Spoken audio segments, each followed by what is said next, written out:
dalka Ingiriiska waxaa ka dilaacay nooc cusub oo coronavirus ah kaasoo dawladdu ay sheegtay in waqtigan aysan xakameyn karin. Calaamadaha fayraskan cusub oo wata ayaa waxaa kamid ah heerkulka oo saa'id ah, qufac qaleel ah oo joogto ah, iyo inaa weysi dhadhanka. Khubarada caafimaadka ee dalkaas Ingiriiska waxay sheegeen in 70% nooc cusub ee coronavirus waqti xaadirkan uu yahay mid aad u gudbi karo inkastoo dhimashadiisa ay aad u yartahay sida ay sheegeen. Hay'adda caafimaadka adduunka ayaa kulan degdeg ah ka yeelanaya nooc cusub ee coronavirus ah ee ka dilaacay gudaha Ingiriiska. Kulankan ayaa ka dhici doona magaalada Geneva. Qoraal ka soo baxay WHO ayaa lagu sheegay in fayraskani aan xog buuxda wali laga helin. Dowladda Ingiriiskana aysan xog buuxda wali soo fasixin. Waxay sheegtay inay socdo baaritaan lagu sameynayo in talaalka cusub ee loo soo saaray caabuqa coronavirus uu waqti xaadirkan wax ka qaban karo noocan cusub ee coronavirus.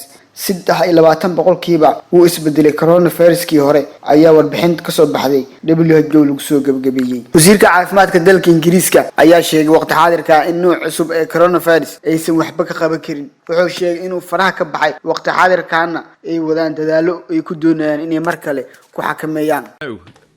It's not the new nooc cusub ee coronavirus waa mid aan xakameeyay. Waxaan isku dayaynaa inaan dib u xakameeyno wararka aan ka helino nooc cusub ee coronavirus waa ku cajiib ah, balse waxa muhiimka ah in dadka ay nagala qayb qaataan xakameynta caabuqani. Qof walba inuu u qaato inuu caabuq ku dhacay gurigiisa uu joogaa. Sidaasna waa sida kaliya ee aan ku xakameyn karno nooc cusub ee coronavirus.